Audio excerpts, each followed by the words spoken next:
Hello guys, so nandito po tayo ngayon sa Banggi, Ilocos Norte. So titingnan po natin ang windmill. Ayan po isa, nakita nyo na po ang isang windmill na nasa likod ko. So galing po kami ng Pagudpod, Ilocos Norte. So ito naman ay nasa gawin, magkatabi lang po ang Pagudpod at Banggi. So ayan po, tingnan natin, bababa po tayo. Guys, ayan po, nakita nyo na maraming windmill. So kita-kita nyo naman yan. Tayo ngayon, nakita ko sa inyo ang mga windmill. So ayun po sila, ayun, nakita nyo po mga windmill na yan.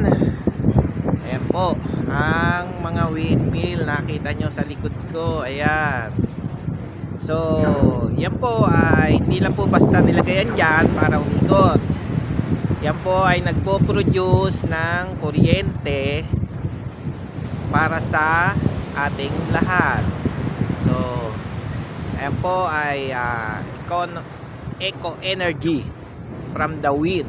So ibig sabihin hindi siya gumagana o gumagamit ng kahit na anong panggatong o gasolina o langis.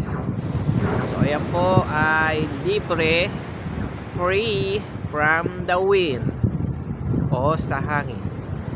Okay, ayan po, from Pagudpod, Ilocos Norte, windmill.